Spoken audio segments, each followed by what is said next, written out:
5 seconds. Mr. Speaker, sir, I have great pleasure in congratulating the Honorable the Finance Minister on the very sound and able manner in which he has presented the budget for the year.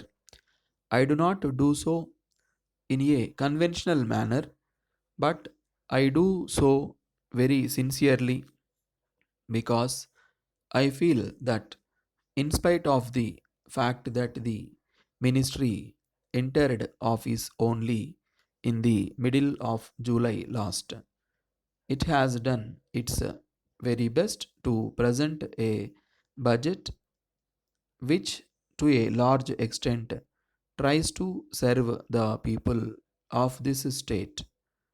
I may assure the finance minister that we on the side of the house are always prepared and ready to give our entire support to the government in all proposals and schemes that they may undertake for the improvement of the condition of the masses of this state.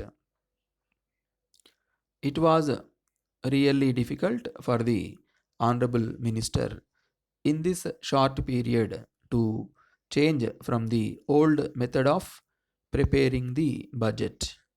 He had necessarily to accept the estimates that were already made by the previous ministry or by the previous government. I would like to make in this connection a few observations on one or two features of the budget.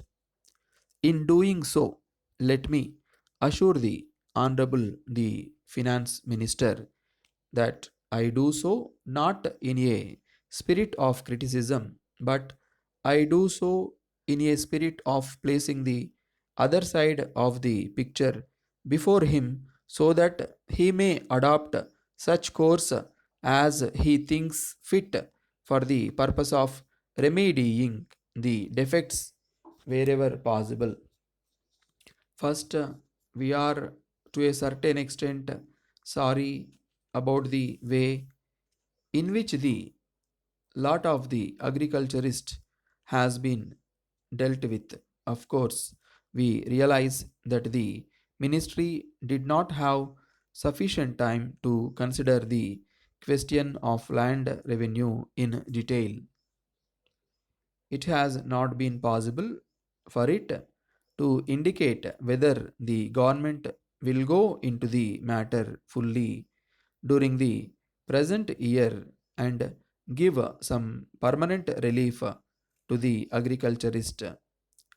It is true that the remission of land revenue will, to a certain extent, give temporary relief to the agriculturist, but only when he gets permanent relief, he can go on with his work with some sort of security and without having to pay at the end of the year a heavy amount on account of the present high rate at which the land tax is levied.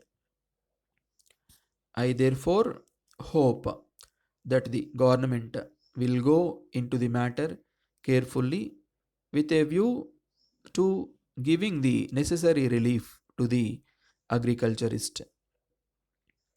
I am rather very surprised also to see that the Honorable the Minister for Finance feels that prices have gone up and that the condition of the agriculturist has improved at the present time.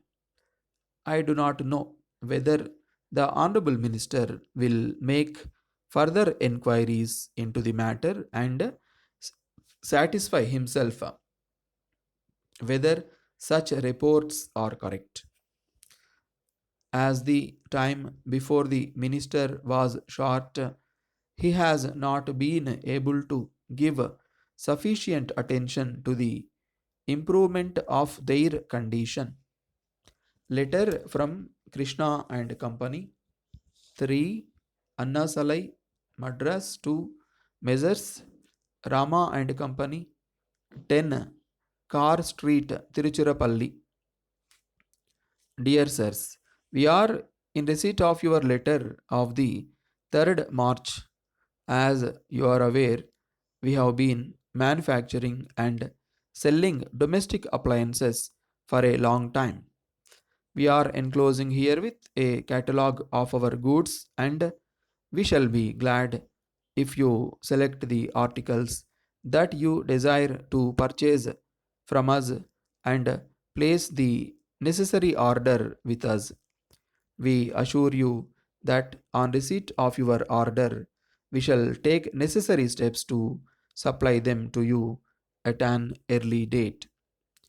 Normally, the goods will be supplied to you within 2 weeks from the date of receipt of order. As a special case, we shall try to supply you the goods required within a week from the date of receipt of order. One of the terms and conditions of sale is that if any of the goods are found damaged or are not working properly, we shall be pleased to supply fresh ones in their place. But it should be brought to our notice within a week from the date of receipt of goods by you. Yours faithfully,